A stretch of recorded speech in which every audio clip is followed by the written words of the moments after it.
Welcome to the news desk at 3 on NTA News 24. We're live in Abuja. I am Dennis Adegunloye. Charges of alleged conspiracy, treasonable felony and disruption of public peace filed against 150 young persons in the wake of the August nationwide protests have been struck out by the Federal High Court, Abuja. Justice Obiora Iguatu discharged the defendants based on a motion for discontinuance of the trial filed by the Director of Public Prosecution of the Federation, Mohammed Abubakar, on behalf of the Attorney General of the Federation and Minister of Justice, Lateef Fagbemi, SAN. The Justice Ministry took over the case in line with its powers in Section 174 of the 1999 Constitution, as amended. To ensure that the children are safely returned back to their destinations. And before we return them, we want to do also due process of ensuring that they are medically fit. So we take them for safekeeping in the facility and make sure they're medically checked. And where we need to make additional treatment, we take care of them. Again, we are calling on the government to discontinue all cases pending in different states with respect to the August protest.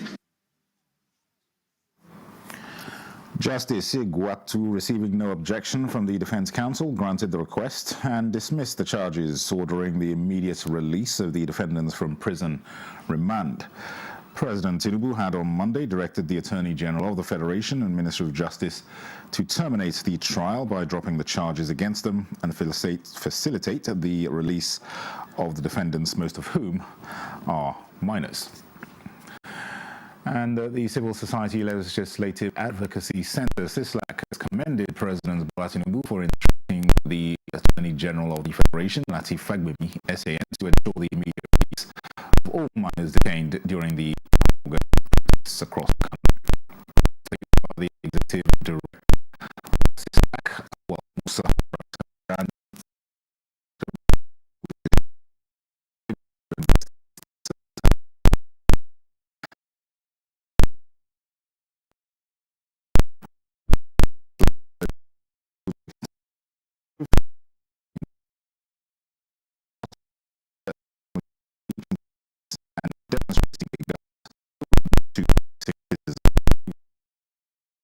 also the police reforms, particularly recruitment and service deployments.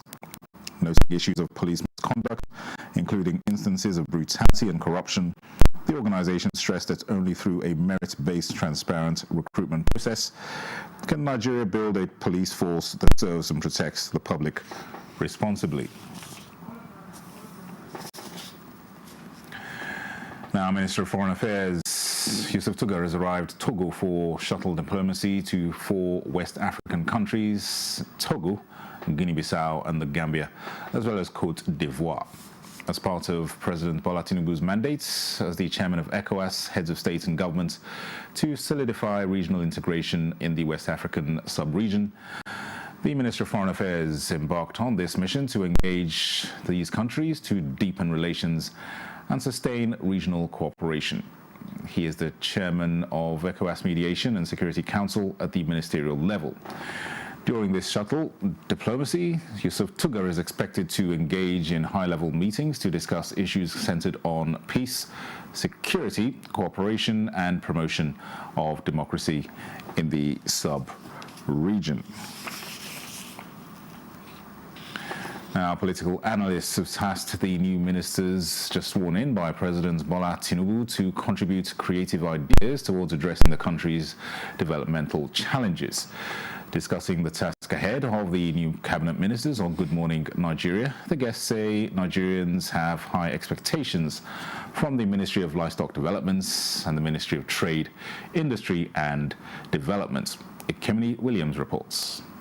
President Tinubu on Monday swore in 7 newly screened and confirmed ministers and ministers of state, respectively, in the Ministry of Humanitarian Affairs and Poverty Reduction, Ministry of Labor and Employment, Ministry of State Foreign Affairs, Ministry of Industry, Trade and Investment, Ministry of State Housing and Urban Development, and the recently created Ministry of Livestock Development.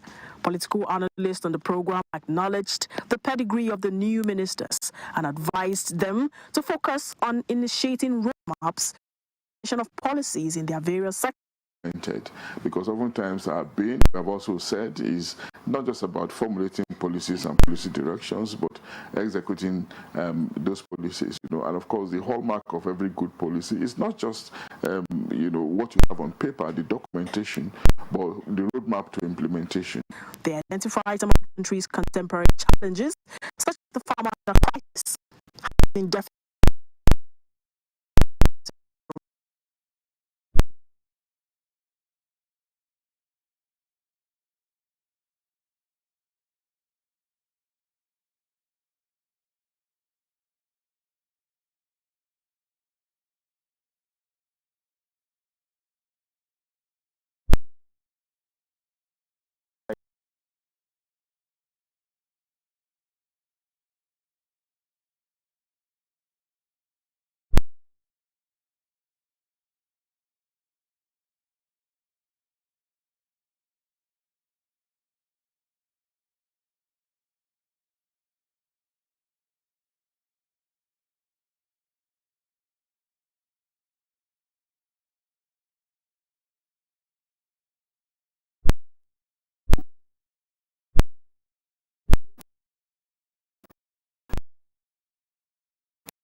by civil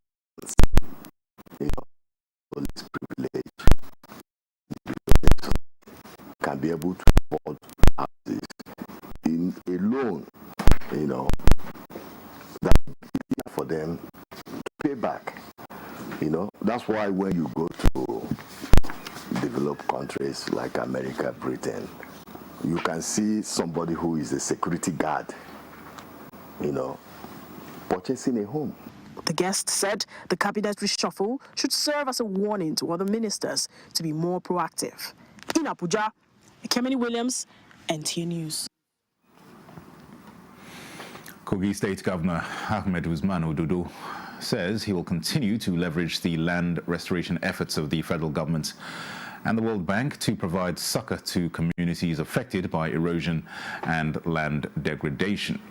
He made the commitment when he received the federal government's Crescel and World Bank team at the government house in Lokoja. Charles Alpha reports. For days, the World Bank and federal government Crescel implementation support mission to Kogi State toward ongoing gully rehabilitation sites in Ankpa, Okene, and Kaba to inspect the level of work done. But here, they are at the Lugard House in Lokoja to unravel more packages for Kogi, given the immense support the projects situated at the 3 senatorial districts are receiving from the governor. Crescel tax team leader Dr. Joy Agene Iganya, recognizing the pivotal role Governor Ododo is playing, announced another round of disbursement of the community revolving funds to 80 more communities in the state. This project should be a platform for you to be able to implement your mandates when it comes to environment, when it comes to water resources, when it comes to agriculture, when it comes to jobs. Thank you so much, sir, for choosing these people to implement Akosa in Kogi State. There is no one that can say that they have not seen the effect of World Bank in working in collaboration with Kogi State government. There is no exaggeration in what we have said, that we have seen progress in Kogi State. For a governor whose policies align with what the World Bank and Crescel are doing, said his allegiance is to his people and will not derail from the mandate to make their lives better. It is the good you have done to people that will follow you, that your children will come to reference and benefit from. That is me. So whatever we are doing today, we are not doing anybody good. We are doing what we have signed to do for the interest of our people. Governor Ododo, aside paying the state counterpart funds, has planted thousands of trees to mitigate impact of the changing weather. Charles Alpha, NTA News. In other news, the Federal Road Safety Corps is ramping up efforts to make Nigeria's roads safer during the Ember months, a period known for increased travel and heightened accidents. Senior officers are gathering for a 2-day intensive training to sharpen their strategies and enhance accountability. Oyeyemi Ajayi brings us more from the event. This is more than a routine meeting. It's a high-stakes strategy session by the Federal Road Safety Corps as it prepares for the annual Ember period, a time when Nigerian highways get busier and risk on the road runs high. Between January to September 2024, about 3,767 people have been killed in 7,011 traffic crashes. The mission is to tighten operations, reduce road mishaps, and save lives. But today isn't just about pep talks. Officers are also being called to account, reviewing past efforts and outlining their readiness ahead. We have about 15 traffic camps that we are going to create within this backbone. These camps are meant to respond promptly in event of any crash, so to meet our target of 15-minute target within the point response time each time it happens. Successfully projected all the activities of the Corps via a robust content of the National Traffic Radio with creative programs, feedback concepts, social media handles, effective management of public education through rallies, and moving on the wings of the media as our major strengths. This time, they are focused on strengthening the team internally, ensuring each officer is equipped and motivated for a safe and effective Ember period operation. The FRC road safety as agenda is a shared responsibility where everyone should be on board to be able to contribute his quota to reduce road traffic crashes on our Nigerian roads. The campaign will target some of the deadliest driving habits that surge during the Ember months: reckless overtaking, overspeeding, failure to wear seat belts, lane indiscipline, and the use of worn-out tires. FRC is pledging zero tolerance for these infractions, and this time the consequences for offenders will be severe, aiming to deter risky behavior before it claims lives. Oyeyemi Ajayi, NTA News. The Nigerian Civil Aviation Authority is advancing conversations on cleaner energy transition in the sector as the agency engages stakeholders on the development and deployment of cleaner aviation fuel to achieve net zero carbon emissions by 2060. This was the second consultative stakeholders engagements on the development and deployment of cleaner fuels in Abuja to position the country's benefits from global environmental initiatives. Tokwe Alabi reports. The demand for sustainable aviation fuel is projected to outpace supply by 2030. In Nigeria, commercial airlines fuel consumption rose from 92 to 99 billion gallons in 2023 and 2024, as the National Bureau of Statistics (NBS) disclosed that each year Nigeria spent about 292.56 billion naira to import aviation fuel.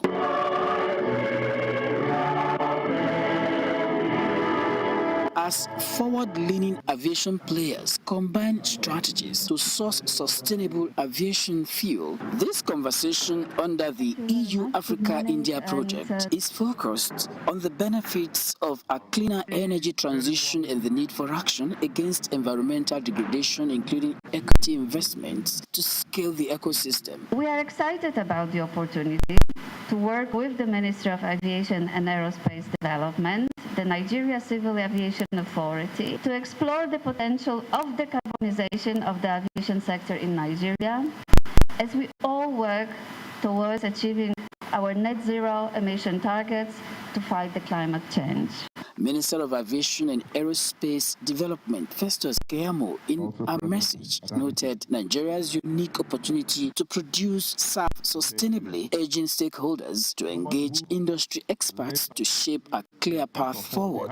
That the federal government, under the leadership of His Excellency President Bola Ahmed Tinubu, has placed aviation at the center of its national economic development and is committed to the global agenda of reducing greenhouse gas emissions and transitioning to cleaner energy solutions. That means we need to start thinking of investments to propel what it is we're looking for. And this is very important conversation here. We have private sector here in this room, and I really cannot underscore the fact that there's a need to have a merge between donor partnership, donor funding, public funding, and private funding. And this is a very important conversation we should have. This conversation is about collective efforts to further enhance an enabling environment for renewable aviation fuels that meets global sustainability criteria.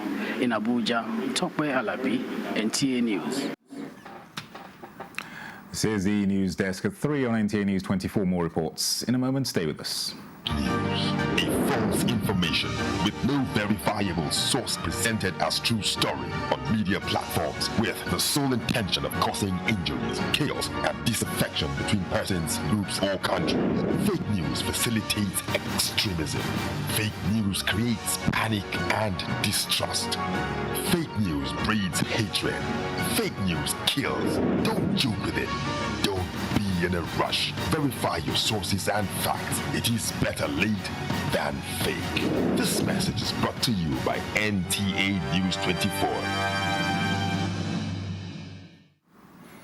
Welcome back.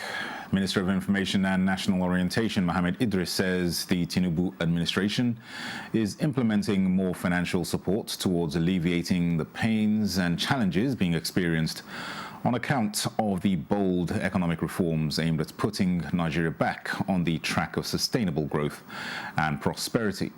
This was at a town hall engagement in Abuja with beneficiaries of the federal government's loans for micro, small and medium enterprises operators. Salihu Abdullahi Gwanara reports.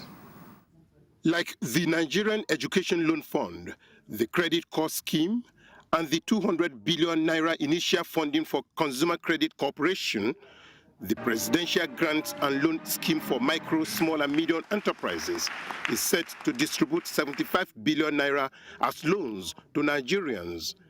The goal is to further diversify the Nigerian economy, create jobs, promote value addition, revitalize our communities, and boost our exports. We fully recognize that these reforms may have caused some temporary hardship, especially for the vulnerable population. And we will do everything, this government, will do everything within its power to cushion that discomfort. These single-digit loan facilities will be complemented by the ongoing tax reforms designed to reduce the tax burden on Nigerian businesses. This is in line with the administration's target to transform Nigeria into a $1 trillion economy by the year 2026. The government image maker assured that no part of the country will be left behind and that all Nigerians are potential beneficiaries. Once you put your application and your applications are judged to be in conformity with the rules and regulations set out, you will indeed be a beneficiary of this. There is no need for I know someone. There is no need for connection. You apply, you get. Similar town hall meetings are being held across the 6 geopolitical zones of the country. In Abuja, Salihu Abdullahi Gwanara, NTA News. The Energy Commission of Nigeria, in collaboration with the ECOWAS Commission, has officially launched the National Energy Information System, NACE, a groundbreaking initiative aimed at enhancing data collection and analysis within the country's energy sector. The NACE is designed to provide accurate and timely information on energy production, consumption, and distribution, facilitating better decision-making and strategic planning.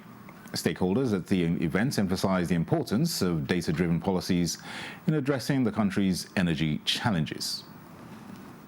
And we're happy today to announce to Nigerians that they can go on the website that was launched today in real time to see what happens to our production data, what happens to our transportation in terms of exports, the energy exports, and also what happens in terms of our energy utilization in this country.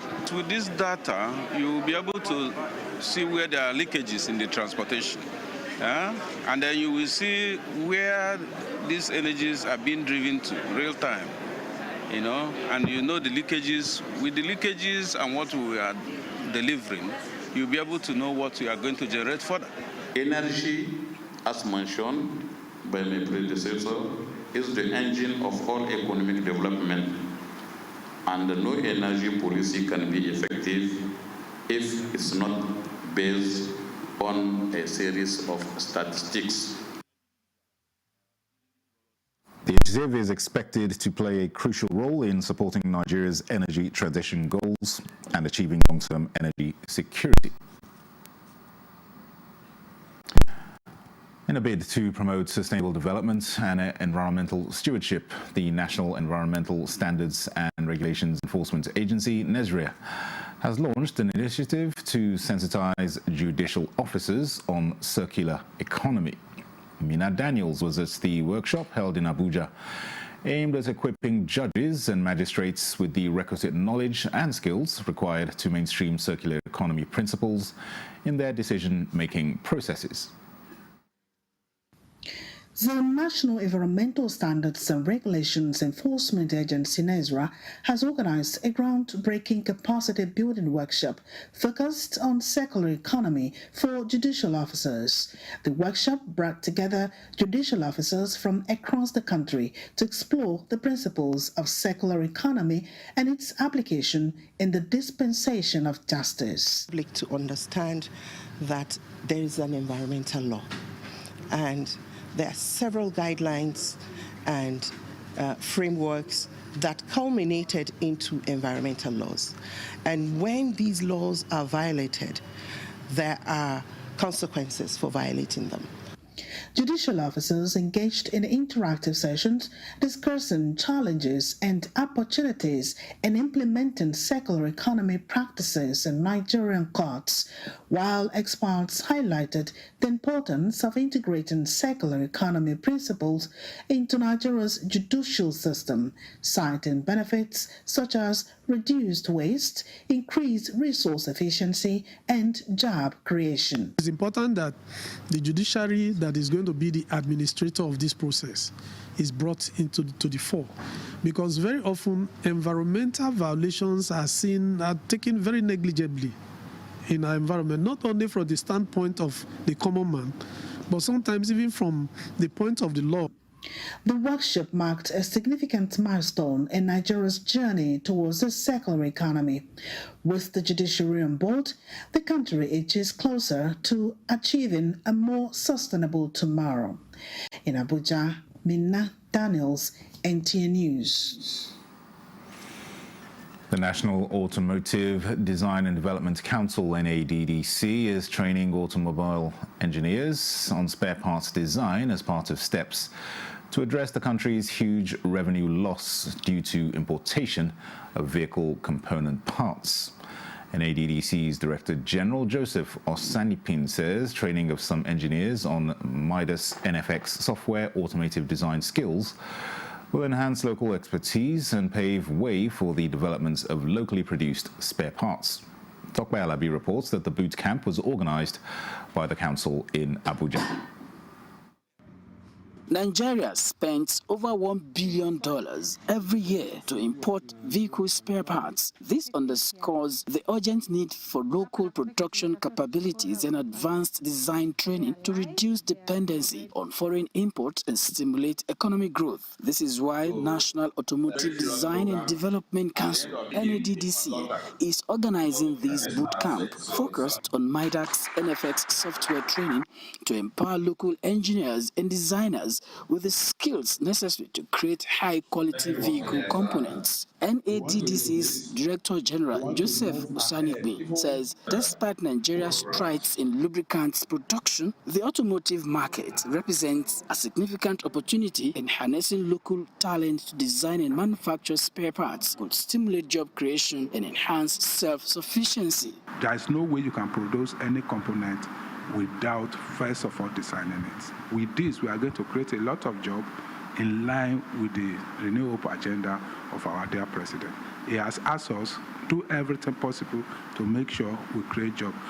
let's produce what we consume. When they are giving this training for 2 weeks, they would have had the requisite knowledge to be able to design components and also be able to train some other engineers. 34-year-old Yogo Robert is a previous beneficiary and now a consultant. So if we have tools like this that could aid us in exploring what we have, I think it's a good one. We should embrace it completely.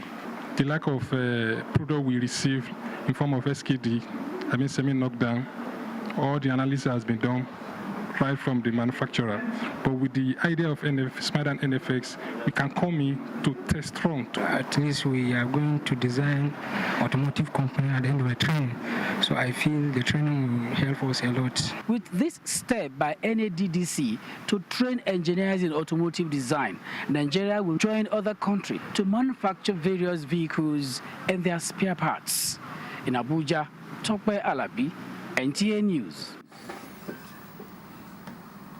And that concludes the news desk at 3 on NTA News 24. Thanks for watching. I am Dennis Adegunloye.